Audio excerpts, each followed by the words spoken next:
semuanya. Sebelum kita mendengarkan firman untuk hari ini, mari kita bersatu hati dalam doa. Tuhan, terima kasih kalau kami boleh berkumpul meskipun hanya melalui media Zoom ini ya Bapak. Kami percaya Engkau hadir Tuhan di setiap rumah yang dipakai untuk beribadah ataupun di tempat kerja kami masing-masing ya Bapak Tuhan. Kami berdoa supaya berita firman hari ini Tuhan menjadi berkat bagi kami semuanya, dan juga ya Tuhan kami berdoa untuk jaringan yang ada ya Tuhan supaya tidak ada gangguan ya Bapak. Berkati hamba-Mu yang menyampaikan firman-Mu pada hari ini Tuhan. Apa yang kamu sampaikan semuanya berasal daripadamu Tuhan. Kami juga berdoa Tuhan kalau ada roh yang tidak mengganggu akan firman-Mu Tuhan, kami sampaikan sehati, kami hancurkan di dalam nama Yesus. Kami percaya hanya kuasa darah-Mu Tuhan yang melindungi setiap kami ya Bapak. Terima kasih Tuhan, terima kasih Yesus, berfirmanlah Tuhan. Kami siap untuk mendengarkannya. Di dalam namamu kami berdoa, kami bersyukur Tuhan, haleluya, amin. Shalom semuanya. Lama nggak Halo, ketemu di pagi ya. Saya percaya meskipun hari ini masih hari kerja ya, semua masih pada sibuk dengan kesibukannya masing-masing, kita masih boleh ikut. Kalau saya hari ini kebetulan off, makanya saya bisa untuk menyampaikan firman. Tapi kalau Pak Yosua mungkin nggak ada off, harus bantu manggang roti terus kalau Pak Yosua.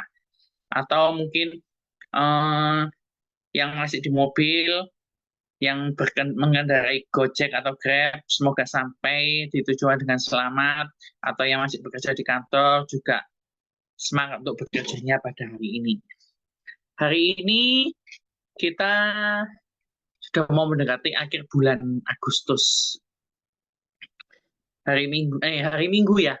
Hari Minggu besok kita akan memasuki bulan yang dimana kita sebut bulan ber. Dari September, Oktober, November, dan Desember. Tidak kerasa 4 bulan lagi kita sudah mau masuk lagi ke yang namanya Natal, dan kita akan masuki tahun yang baru, tahun 2025.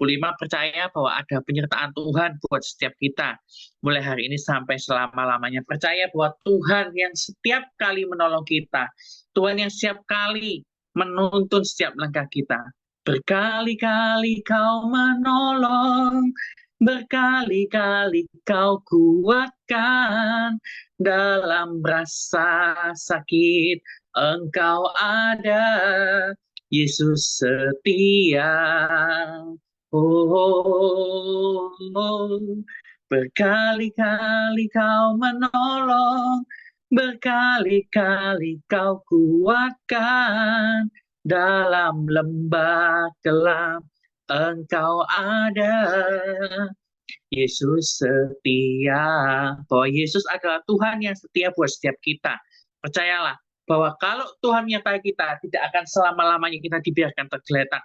Tidak akan selama-lamanya kita mengalami penderitaan atau proses. Tapi percayalah bahwa penderitaan dan proses itu akan ada expired-nya. Semua yang di bumi ini pasti ada expired-nya.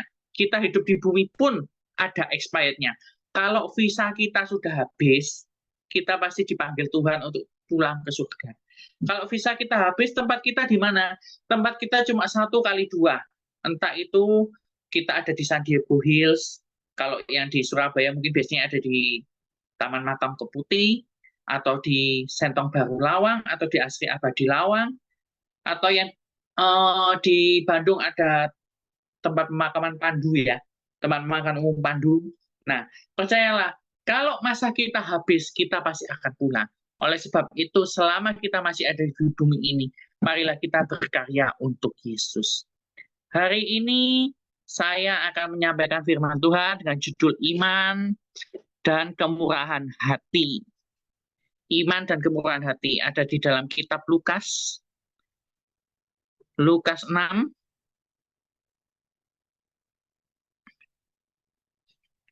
ayat 27 sampai ayat yang ke-36. Kalau kita lihat judulnya, ngeri-ngeri sedap ya. Judulnya pasti ngeri-ngeri sedap kalau kita tahu. Tapi percayalah, kalau kita lakukan ini, memang saya katakan nggak mudah, tapi kalau kita minta kekuatan dari Tuhan, Tuhan yang akan menyertai kita. Lukas 6 ayat 27 sampai 36, judulnya adalah Kasihilah Musuhmu. Saya bacakan, tetapi Tetapi kepada kamu yang mendengarkan aku berkata, kasihilah musuhmu, berbuatlah baik kepada orang yang membenci kamu. Gampang atau gampang, saudara? Mungkin kita bilang, duh orang itu loh, buncekno, tapi kok kita harus mengasihi dia? Halo? Ngasih orang yang baik sama kita itu gampang, saya katakan. Kalau misalnya, C Xiang baik sama saya otomatis pasti baik kan dengan C Xiang. Tapi ini sebagai contoh, kalau misalnya Mak Moren itu sudah nyakiti saya disuruh baik sama Mak Moren, pasti itu sangat susah.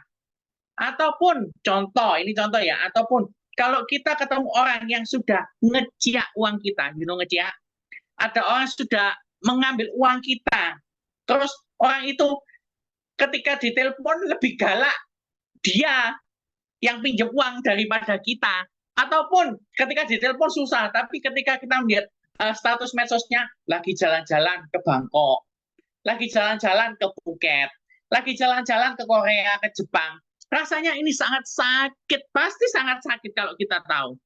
Tetapi apa yang Tuhan minta di ayat 28 kita lihat, mintalah berkat bagi orang yang mengutuk kamu, berdoalah bagi orang yang mencaci kamu. Nah, biasanya kalau kita sudah dicaci maki, kita sudah diolok-olok, mulut ini rasanya gatel kalau kita nggak melakukan itu. Tapi firman Tuhan minta apa? Kita disuruh berdoa bagi mereka yang mencaci kita. Barang siapa menampar pipimu yang satu, berikanlah juga pipimu yang lain. Loh, kok enak? Lah, bapak belur aku. Minta pipi kanan, dikasih pipi kiri, tambah bapak belur. Barang siapa mengambil jubahmu, biarkan juga ia mengambil bajumu. Waduh, ini namanya kalau pepatah bahasa Jawa bilang, dikasih hati, ngerogo rempelo, ada lanjutannya biasanya. Diambil sak jeroane, sak jantung-jantungnya semua diambil. Nah, ini yang paling susah. Ayat 30 mengatakan apa? Berilah kepada setiap orang yang meminta kepadamu dan janganlah meminta kembali kepada orang yang mengambil kepunyaanmu. Dan sebagaimana kamu kehendaki supaya orang berbuat kepadamu, berbuatlah juga demikian kepada mereka. Dan jikalau kamu mengasihi orang yang mengasihi kamu, apakah jasamu? Karena orang-orang berdosa pun mengasihi juga orang-orang yang mengasihi mereka. Sebab jikalau kami berbuat baik kepada orang yang berbuat kepadamu, apakah jasamu? Orang-orang berdosa pun berbuat demikian. Dan jikalau kamu meminjamkan sesuatu kepada orang, karena kamu berharap menerima sesuatu daripadanya, apakah jasamu? Orang-orang berdosa pun meminjamkan kepada orang yang berdosa, supaya mereka menerima kembali sama banyak. Tetapi kamu kasihilah musuhmu dan berbuatlah baik kepada mereka dan pinjamkanlah dengan tidak mengharapkan balasan. Maka upahmu akan besar dan kamu akan menjadi anak-anak Allah yang maha tinggi. Sebab ia baik terhadap orang-orang yang tidak tahu berterima kasih dan terhadap orang-orang yang jahat. Hendaklah kamu murah hati sama seperti Bapamu di surga murah hati. Kalau kita lihat konteks murah hati di sini ini bukan berarti kita boros ya. Bukan berarti kita harus, oh ya, mau pinjam uang ya? Berapa gocap? Oh nanti tak kasih gocap. Bukan seperti itu. Itu sama dengan saudara mentung diri saudara sendiri. Tapi ketika ada orang seperti itu, bagaimana respon kita? Kalau kita tidak siap kehilangan, jangan dipinjamkan. Berapa banyak dari kita ketika kita meminjamkan uang kepada orang, kita terus kita mengharapkan balik sudah pada waktunya. Berapa banyak dari kita yang minta? Rasanya setiap hari kita mungkin kita pengen. Misalnya contoh, saya pinjam uang ke Opa Kamajaya. Opa, saya pinjam uang ya. Berapa? 1 juta. Nanti setelah saya gajian tanggal 25 saya kembalikan. Opa Kamajaya sudah oh iya nggak apa-apa dipinjam karena percaya. Terus waktu demi waktu sudah mulai deket tanggalnya, Opa Kamajaya sudah menghitung, oh sudah 23, 24, 25 kembali. Kalau kembali, puji Tuhan. Kalau enggak, mungkin Opa Kamajaya mungkin bisa merasakan gini, loh, kok seperti ini ya? Orang Kristen kok modelannya seperti ini? Saya katakan, ketika kita tidak siap untuk kehilangan, maka jangan sampai kita meminjamkan. Lebih baik kalau saudara tulus, ya sudah, saudara bilang, ya udah, saya 1 juta nggak ada, tapi ini ada berkat buat kamu. Misalnya 100 sampai 200 sampai 300, jauh lebih baik daripada saudara minjamkan uang 1 juta, terus saudara ngedumel ketika uang itu tidak kembali ke saudara. hari ini firman Tuhan sangat bagus sekali. Yesus mengajarkan kepada murid-muridnya untuk menunjukkan sikap murah hati yang menandai nilai-nilai Kristenan jika dibanding dengan yang lain. Apa perbedaan respon yang seharusnya ditunjukkan kepada murid-murid Tuhan dalam menghadapi sikap dan perilaku dunia? Nomor satu, yaitu mengasihi bukan membenci. Itu ada di ayat 27. Saya bisa minta tolong ayat 27. Ada yang bisa bantu bacakan? Lukas 6 ayat 27 bisa bantu dibacakan kembali. Ya, saya bacakan ya Bapak Stefanus. Lukas. Silakan Om. Hah? Lukas 6.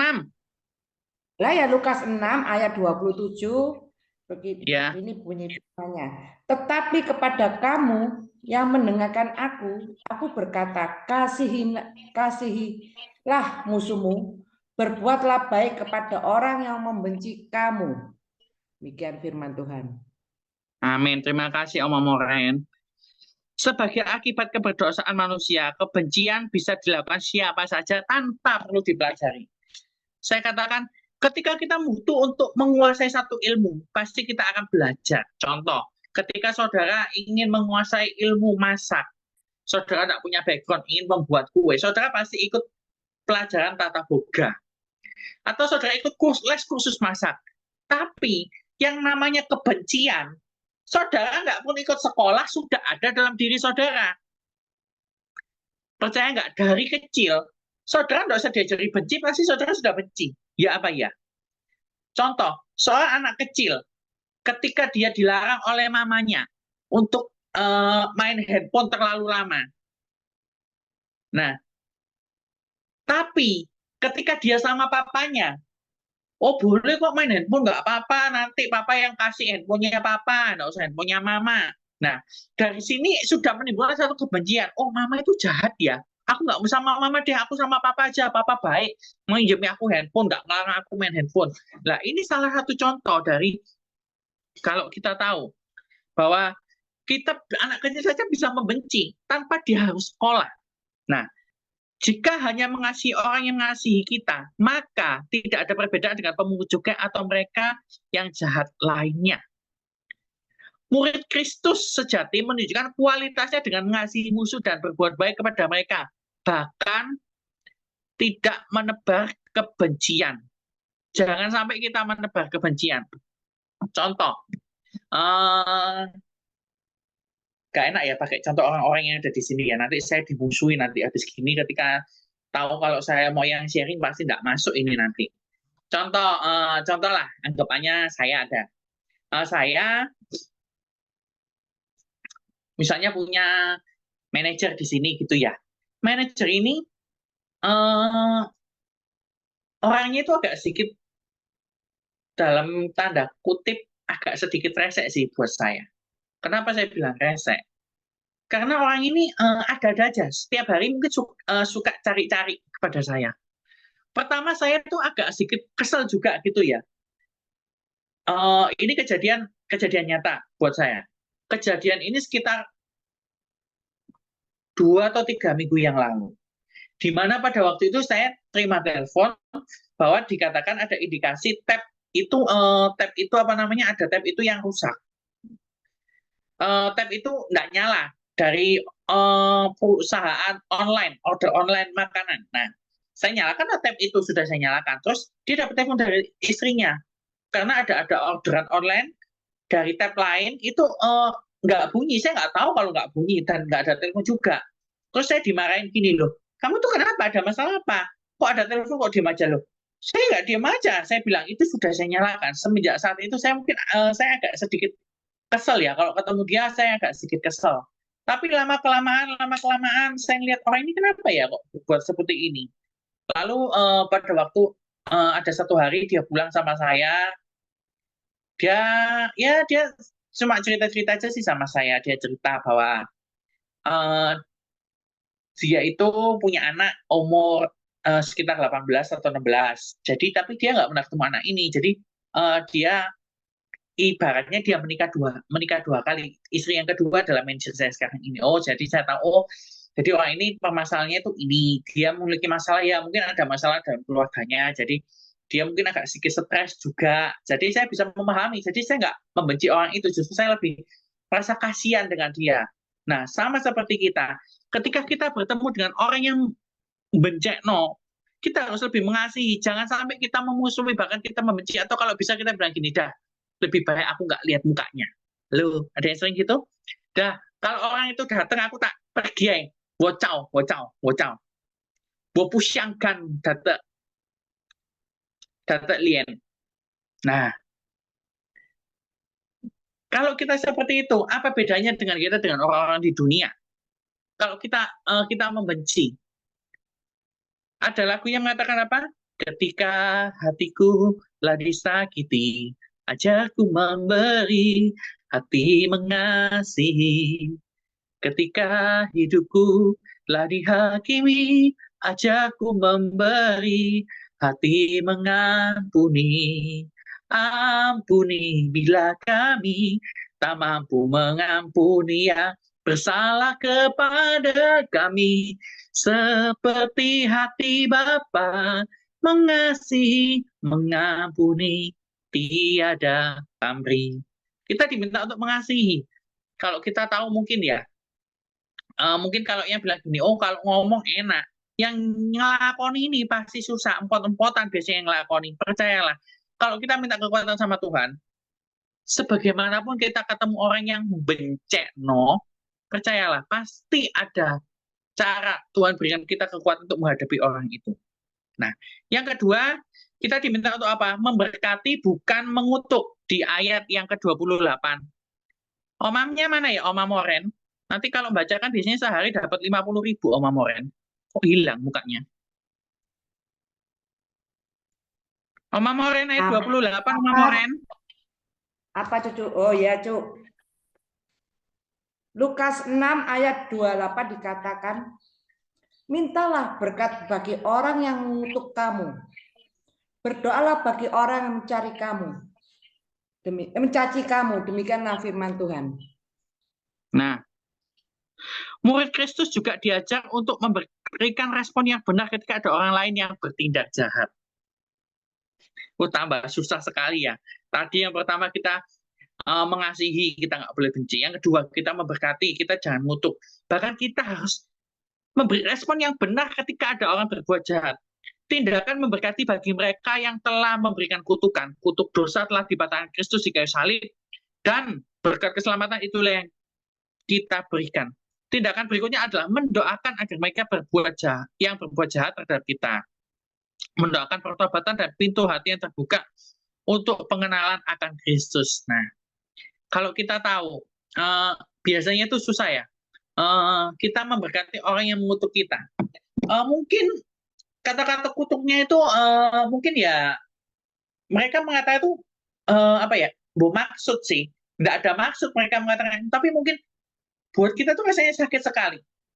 Nggak usah jauh-jauh, mungkin ketika saudara punya anak dua, anak yang pertama mungkin nggak bisa menghasilkan apa-apa dalam hidup saudara.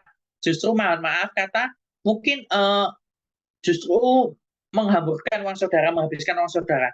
Tetapi anak saudara yang kedua, mungkin dia kerjanya rajin, usahanya sukses, diberkati Tuhan. Terus tiba-tiba saudara mengatakan sama anak yang pertama, wes lah nyonyo, lu itu percuma nyowes, lu mau usaha apapun nanti tidak bakal berhasil nyowes, gak usah usaha lah, eman-eman duit, wes percuma lu wes sih, wes lu dari sono wes lu ndak bisa apa-apa kok, wes ndak usah usaha, ndak usah ini. Saya katakan mungkin ucapan kita tuh nggak ada maksud apa-apa sih, tapi itu pasti menusuk hati anak kita. Karena apa? Setiap kutuk yang kita katakan itu pasti akan jadi, kecuali unless kutuk itu dipatahkan. Jangan sampai mulut kita tuh mengucapkan sesuatu yang nggak berkenan di hadapan Tuhan. Amsal 18 ayat 21 mengatakan apa? Hidup dan mati dikuasai oleh lidah. Siapa suka menggemarkannya akan makan buahnya. Jangan sampai saudara salahkan anak saudara kalau dia nggak berhasil. Karena apa? Karena ucapan kita. Jangan sampai kita katakan sesuatu. Jangan sampai kita merasa gini, loh, kok kamu nggak berhasil ya? Lah padahal kita sebagai orang tuanya nggak mensupport, tapi justru malah mendownkan iman anak kita, atau justru kita mendownkan iman teman kita, saudara kita, atau siapapun mungkin yang kita kutuk. Percayalah, kalau kita mengutuk orang dan itu terjadi, terus saudara bilang gini, saudara tepuk tangan, hore, itu terjadi. At least itu sesuatu yang tidak baik. Tapi ketika kita memiliki kemurahan hati, kita mendoakan orang yang mengutuk kita, percayalah, Tuhan tuh nggak akan tutup mata. Seperti lagu yang saya katakan tadi, kita diminta apa? Ampuni bila kami tak mampu mengampuni yang bersalah kepada kami, seperti hati Bapa mengampuni, mengasihi, tiada pamrih. Nah, kalau kita tahu, ketika kita bisa melepaskan itu, percayalah, Tuhan juga bisa mengampuni kita. Tuhan bilang apa? Kalau kamu tidak mengampuni, maka dosamu juga nggak akan diampuni. Percayalah, ketika kita melakukan sesuatu, kita harus berpikir terlebih dahulu. Jangan sampai kita sudah melakukan itu terus kita nyesal. Rugi, saudara. Penyesalan itu datangnya selalu belakangan. Yang datang duluan itu namanya pendaftaran. Kalau orang nyesal itu nggak ada. Orang nyesal depanan itu nggak ada. Orang yang nyesal itu pasti belakangan. Anak kalau nggak naik kelas, pasti menyesalnya setelah mereka terima rapot semester 2. Nggak mungkin depan-depan dia nggak merasa, aku nggak apa-apa, males-malesan. Ulangan dapatnya do, re, mi, fa, sol, gitu nggak apa-apa.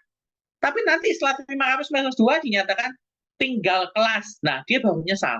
Terus kalau misalnya kita pergi potong rambut, salah potong rambut, nyesal nggak? Pasti nyesal kan di belakangmu. Kok aku potongnya kependekan lah, mulai jadi Dora gitu ya. Atau, loh, kok aku pilihnya tiket yang jam sekian, loh konsernya bubar, atau oh kok aku milihnya segini ya, kok aku milihnya orang ini ya, kita nggak bisa ganti. Saudara salah pilih pasangan hidup, saudara nggak bisa ganti. Kalau saudara salah pilih tiket, mungkin saudara masih bisa refund. Tapi kalau kita salah dalam memutuskan sesuatu, bahkan itu kutuk yang kita keluarkan, hati-hati saudara. Jangan sampai itu yang menimpa saudara. Yang ketiga, kita satu lagi. Merelakan bukan menuntut balas. Di ayat yang ke-35 dan 36, Oma Moren. Ya, Cuk. Lukas 6 ayat 35. Tetapi kamu kasihilah musuhmu dan buatlah baik kepada mereka, dan pinjamkan dengan tidak mengharapkan balasan. Maka upahmu akan besar dan nama kamu akan menjadi anak-anak Allah yang maha tinggi, sebab ia baik terhadap orang-orang yang tidak tahu berterima kasih dan terhadap orang-orang jahat. 36. Hendaklah kamu murah hati, sama seperti Bapamu adalah murah hati. Demikian firman Tuhan. Nah, ada kalanya di dalam kehidupan kita mungkin meminjamkan sesuatu. Mungkin kita bisa meminjamkan barang atau uang atau dan lain-lain. Contoh, misalnya Oma Moren datang ke saya, pinjam uang $1. Ya udah. Kalau bagi saya mungkin $1 ini kecil. Ya udah, Oma Moren mau pinjam toh. Dibalikan ya, puji Tuhan, nggak dibalikan ya sudah. Saya bisa rela. Tapi kalau misalnya Oma Moren bilang, saya pinjam uang ya berapa? $100. Kalau saya nggak rela, saya lebih baik nggak pinjamkan. Daripada nanti saya gundul di belakang ketika nggak dikembalikan sama Oma Moren. Bahkan hubungan dengan Oma Moren, mungkin hubungan saya dengan Oma Moren tidak bisa terjalin dengan baik lagi. Karena apa? Karena masalah uang. Nah, ketika kita tahu bahwa kita memberikan sesuatu, kita harus siap kalau barang itu tidak dikembalikan. Contoh, mungkin ada orang yang suka pinjam ini, garpu sama sendok. Nah, pinjam ya garpu sama sendok. Tapi kalau ini nggak dikembalikan ya pasti kebacut kan. Ketika saudara makan di rumah kita makan, kita lupa bawa garpu sama sendok, terus kita pinjam di kantor garpu sama sendok. Dan dikembalikan juga kebacut kan. Nah, saudara pinjamkan, oke lah garpu sama sendok masih hal yang kecil, oke lah pasti dikembalikan, saudara pasti begitu. Tapi mungkin ada teman saudara yang mungkin bilang gini, saya pinjam barangmu ya apa? Saya pinjam itu apa namanya? Pinjam mobil. pinjam mobil sebentar, saya mau kemana? Oh ya, mau ke Indomaret depan, Alfamart depan. Kalau di sini nggak ada Indomaret, adanya 7-Eleven atau Circle K kalau di sini supermarket kecilnya. Pinjam mobil sebentar, oh ya. Saudara pinjam mobil pasti dikembalikan kan? Tapi mungkin ada orang yang nggak tahu diri, bilangnya pinjamnya sebentar. Tapi pinjamnya dari jam 11 baru kembali jam setengah 1 siang. Halo, apa nggak kebacut? Pasti ada orang-orang yang seperti itu. Saudara pikir pasti dikembalikan, iya sih pasti dikembalikan. Tapi mungkin mereka nggak tahu diri. Mereka pakai bensinnya juga nggak diisi, atau mungkin mereka pakai udah pinjem malah mobil kita dikotori rusuh gitu, sampahnya berceceran di mana-mana. Nah, memang kita sebagai orang yang meminjamkan, kita harus rela. Tapi sebaliknya orang yang dipinjamkan, ya maaf kata, tahu diri. Jangan punya saudara yang namanya Mas Aji Mumpung. Tahu Aji Mumpung? Saudara mumpung dipinjamin wis tak pakai saenakku dhewe ae. Oh, mumpung Oma Moren ini baik hati. Mobilnya dipinjamkan saya, udah tak pakai wis jalan-jalan Surabaya Solo PP wis bensinnya gak usah tak isi. Atau mungkin, oh mumpung Pak Yosua ini baik, saya datang ke rumahnya disuguhi roti. Wah, enak ya roti ini. Wes tak minta lagi, wes tak bawa pulang. Minta lagi olsek, minta lagi usek, cepet, minta, gak bayar. Jangan sampai kita menjadi seperti itu, saudara. Ataupun mungkin kita datang bertamu gitu ya. Kita misalnya dari Dore Surabaya, kita ke Dorea Bandung gitu. Kita naik bus, kita dijemput. Oh iya, saya dijemput. Nanti dijemput sama Bu Alan. Naik mobilnya Bu Alan gitu ya. Bu Alan, nanti sebelum ibadah antarkan saya ya, jalan-jalan. Kemana? Ke Lembang. Nanti kemana lagi misalnya? Saya kurang tahu daerah Bandung ya. Ke Lembang, terus nanti jalan-jalan kita makan di Pandanwangi. Nanti kita makan lomi. Nanti kita ke Ronde Alkateri atau kemanapun. Jangan sampai kita jadi orang yang aji mumpung, saudara. Ketika orang sudah baik sama kita, justru kita harus mengucap syukur. Jangan sampai kita aji mumpung. Mungkin orangnya Bu Alan tuh nggak enak. Oh ya nggak apa-apa saya antarkan. Tapi orangnya nggak basa-basi yang antarkan, nggak melihat bensinnya. Dari full sekarang sudah tinggal setengah, tinggal seperempat. Nggak lihat dia, nggak merasa. Nah, oleh sebab itu kalau kita, seperti yang saya katakan tadi, kalau kita rela, kita harus siap untuk rela kehilangan. Tetapi kalau kita tidak rela, sebaik saudara kita jangan sampai kita melakukan itu daripada kita hilang damai sejahtera dalam diri kita. Tetapi ada saatnya kita belajar dari prinsip ini bahwa kita tidak bisa berharap lebih kepada mereka yang tidak tahu akan kebenaran. Nah, kalau orang yang mungkin tahu puhoise, tahu nggak puhoise atau apa puhoise? Mungkin orang yang tahu sungkan, dia pasti nggak akan melakukan itu. Tapi orang yang saudaranya Mas Aji mumpung itu, ya udah dilakukan aja semaunya. Nanti minta A, B, C, D gitu ya. Oh, mumpung saya tahu Pak Yosua ini mau datang dari Surabaya, saya tak titip makanan kesukaan saya di Jakarta. Titipnya banyak. Nah, titipnya banyak, tapi pura-pura kenggong. Pada waktu dikasihkan titipnya pura-pura kenggong. Kita nggak bayar. Ataupun mungkin Pak Yosua bilang, kecuali Pak Yosua bilang, oh ya nggak usah bayar, nggak apa-apa, ini murah kok, murah. Pak Yosua bilang gitu. Nah, oleh sebab itu, kita harus tahu bahwa kita dalam hidup ini kita harus tahu bahwa kita harus rela untuk sesuatu, bukan kita untuk menuntut balas. Jangan sampai kita itu jadi seperti anak kecil. Mungkin kalau yang punya anak kecil atau cucu mungkin bilang gini, ayo belajar, nanti kalau ulangannya 100, mama kasih uang 100.000.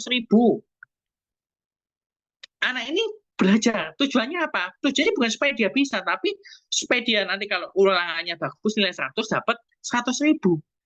Jangan sampai kita mengharapkan sesuatu seperti itu. Percayalah, yang Yesus ajarkan sama kita adalah rela, tidak mengharap kembali. Karena itu adalah nilai murah hati yang ditekankan di sini. Tuhan menjanjikan upah untuk sikap yang demikian. Percayalah, hari ini kita belajar ada 3 hal dari iman dan kemurahan hati. Yang pertama, kita diminta untuk mengasihi dan bukan membenci. Yang kedua, memberkati, bukan mengutuk. Yang ketiga, kita diminta untuk merelakan, bukan untuk menuntut balas. Firman Tuhan tidak saya perpanjang. Mari kita tutup dalam doa. Kita naikkan pujian. Ketika hatiku telah disakiti, Ajarku memberi, hati mengampuni, ketika hidupku telah dihakimi. Ajarku memberi, hati mengasihi. Ampuni bila kami tak mampu mengampuni yang bersalah kepada kami, seperti hati Bapa mengampuni, mengasihi, tiada pamrih. Ketika hatiku telah disakiti, ajarku memberi, hati mengampuni, ketika hidupku telah dihakimi. Ajarku memberi, hati mengasihi. Ampuni bila kami tak mampu mengampuni yang bersalah kepada kami, seperti hati Bapa mengampuni, mengasihi, tiada pamrih. Ampuni bila kami tak mampu mengampuni yang bersalah kepada kami, seperti hati Bapa mengampuni, mengasihi, tiada pamrih. Mengampuni, mengasihi, tiada pamrih. Mengampuni, mengampuni, lebih sungguh. Mengampuni, mengampuni, lebih sungguh. Tuhan lebih dulu mengampuni kepadaku, mengampuni, mengampuni, lebih sungguh. Mengasihi, mengasihi, lebih sungguh. Mengasihi, mengasihi, lebih sungguh. Tuhan lebih dulu mengasihi kepadaku, mengasihi, mengasihi, lebih sungguh. Tuhan, hamba-Mu sudah selesai menyampaikan firman-Mu pada hari ini ya Bapa. Tuhan, hari ini Engkau sudah berbicara pada kami bahwa kami harus memiliki iman dan kemurahan hati ya Tuhan kepada setiap orang Tuhan. Baik orang itu yang sudah menyelukarkan hati kami Tuhan, maupun orang itu sudah ya Tuhan mengutuk kami Tuhan dengan kata-kata yang tidak patut Tuhan. Bahkan orang itu sudah mengambil dari apa yang kami punya Tuhan, dan dia tidak merasa kalau dia sudah melakukannya ya Bapak. Tuhan, berikan kami kekuatan Tuhan untuk kami bisa melepaskan pengampunan pada setiap orang yang melakukan hal-hal itu dalam diri kami ya Tuhan. Materikan firman-Mu dalam hati setiap kami Tuhan, jadikan kami sebagai pelaku-pelaku akan firman-Mu. Memberkati Tuhan Dorea Ministry ini Tuhan, untuk Ibu Hesti sebagai gembala di Dorea Ministry Indonesia, Kau berkati ya Bapak. Kami juga berdoa untuk suaminya dan ketiga anaknya, Kau berkati Tuhan dengan berkat-Mu yang berlimpah-limpah ya Bapak. Tuhan, kami juga berdoa untuk anak-anak-Mu yang hadir pada hari ini Tuhan. Hamba-Mu tidak tahu apa yang jadi beban pergumulan mereka, tetapi yang Hamba-Mu tahu Engkau sanggup untuk menolong setiap mereka ya Bapak. Kalau sebentar Tuhan, kami akan memberikan persembahan. Suci kuduskan persembahan kami Tuhan sebagai menjadi berkat dalam ibadah Dorea Ministry ini ya Bapak. Terima kasih Bapak, terima kasih Yesus. Di dalam nama-Mu Tuhan kami bisa berdoa mengucap syukur Tuhan. Haleluya. Amin. Pengumumannya masih tetap sama. Di hari Senin, Rabu, dan Jumat, ibadah doa pagi kita masih tetap ada pukul 8 pagi sampai 9 pagi. Masih dengan meeting ID dan password yang sama. Teman-teman bisa hadir dan ajak teman-teman yang lainnya. Dan ibadah doa malam kita setiap hari Selasa, pukul 7 malam bertempat di Zoom ini dengan meeting ID dan password yang sama.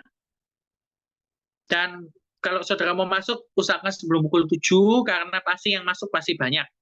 Kalau sudah 100 akun Zoom yang masuk, mohon maaf, tidak bisa diterima lagi. Atau yang masuk lebih dari jam 7.15, mohon maaf, tidak akan diaksep ya. Karena supaya kita sama-sama disiplin dalam beribadah.